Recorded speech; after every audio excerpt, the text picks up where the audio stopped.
Monday, I felt like I wanted to. It's winter, and even though we're in Los Angeles, I felt like, you know what? I feel like it's I got a little winter thing going on now for the next 2 weeks. I'm going to go with it. It looks good.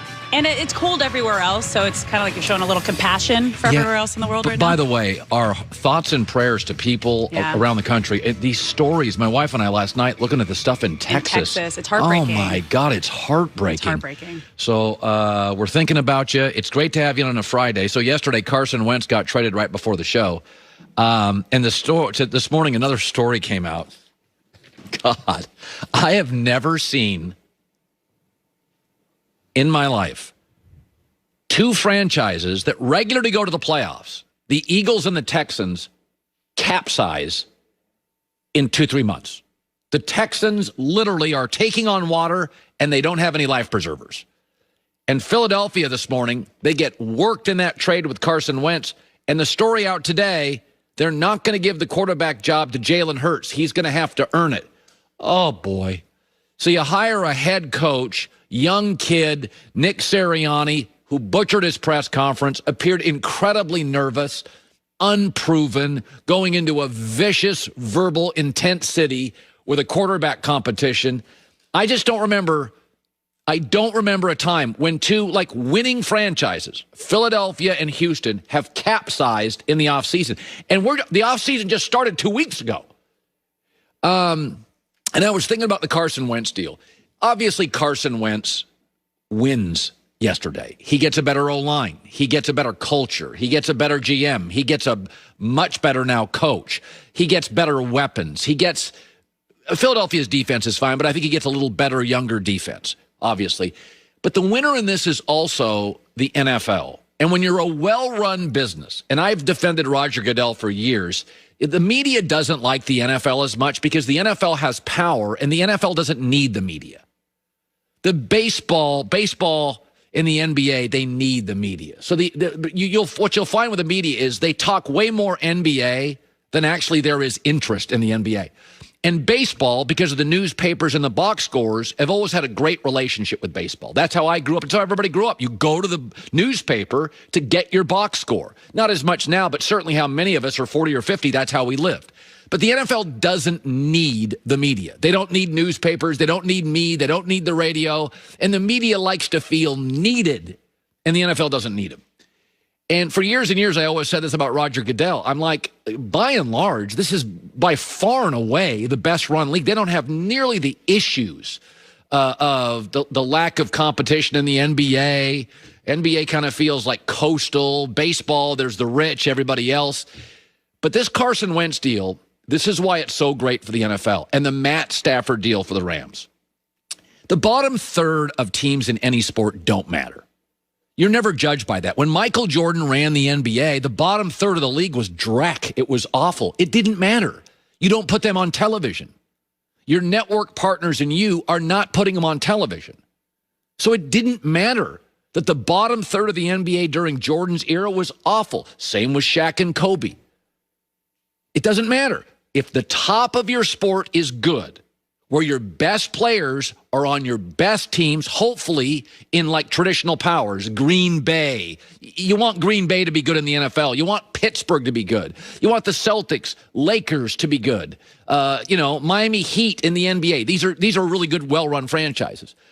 But Carson Wentz was wasting his talent. What you don't want is Matt Stafford for a decade wasting his talent with the dysfunctional Lions. What you don't want is Mike Trout with the Angels. You want Mike Trout with the Dodgers. I mean, Mookie Betts is an amazing story. I'm a casual baseball fan. I love the postseason. I'll watch a postseason baseball game over a Thursday night NFL game. I love baseball postseason. But Mookie Betts goes to the Dodgers. It's the first time in 10 years. I can't wait for the season to start. He had so much energy and so much juice. It was nothing against being in Boston, but they've been kind of last couple of years rebuilding. You want your stars in the right places. So right now, Stafford to the Rams, from the bottom of the league to one of the better organizations, and Carson Wentz escaping the dysfunction and going to a top 6 or 7 roster, huge win. Now both of those are in the Super Bowl hunt. Right now, this morning in the NFL, I looked it up. Half the NFL is 30-1 or better odds to win the Super Bowl. Half the league, 8 NBA teams are. You want your stars to avoid dysfunction. Anthony Davis with the Pelicans did nothing for the league. Anthony Davis with LeBron, now we've got a story. Now we've got a dynasty. Bradley Beal for the Wizards is awful for the NBA. He's an unbelievable kid and an unbelievable talent, wasting away in Washington. You put him on the Celtics tomorrow, you put him on, Rockets. That's how league, because think about the NFL. The games that matter for the NFL is the 4 o'clock game on CBS and the 4 o'clock game on Fox. Sunday Night Football on NBC, Monday Night Football on ESPN, and Thursday night games, they stand alone. They matter. Where you can bury teams is the 1 o'clock Eastern window on Sunday. You can put the Jaguars on there for years. They disappear into the ether. They're 7-8 games. Nobody watches them. You only put them in like 7% of the country. Leagues hide. The NFL hides its bad teams. But it makes sure it gets its stars at 4, Sunday night, Monday night, and Thursday. Get your stars. That was one of the deals when Fox got Thursday night. Fox went to the NFL and said, can we get better games? We'll promote the hell out of it. We're good with the NFL. We'll take care of it. You got to give us better games.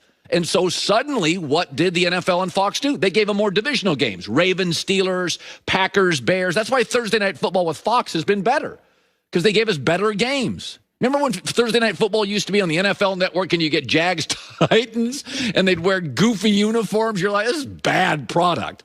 NFL finally figured it out. And so this is so good. Wentz goes from dysfunction and chaos to an incredible football culture. Huge win for the NFL. Now you got another Super Bowl team. Stafford goes, super talented, from the dysfunctional Lions to the Rams with other stars. So when I look at these moves with all these leagues, this has been a great. When did Stafford get traded? It's been a great 2 weeks for the NFL. Stars in the right places, like Zion. I hope the Pelicans get it right. I really do. I do. I think they're well run. But if he's there 7 years and makes the playoffs once, that's bad for the league. You don't want Zion buried on a 500 basketball team. I mean, think about Kevin Garnett. He was a stat monster in Minnesota for years. He wasn't on television. Nobody taught. He was just a really good, you had to be a diehard NBA guy to follow it. Then he goes to the Celtics, and he becomes one of the 3 faces of the NBA, and everybody loves Kevin Garnett. Now he's on television. Now everybody, he was always a smart, interesting guy. Nobody knew about him. He was in Minnesota. It's like Death Valley of the NBA. He was this great player just wasting away. Then he goes to the Celtics. He's a top, we talk Kevin Garnett all the time. That's what sports needs, and that's where the NFL's hit 2 home runs in the last couple of weeks with Stafford and Wentz going. By the way, Deshaun Watson, just throw this out there, deserves better. Deshaun Watson needs to go to a winning organization. He's too talented now to be buried in Houston with that coach and that owner and that nonsense in the front office.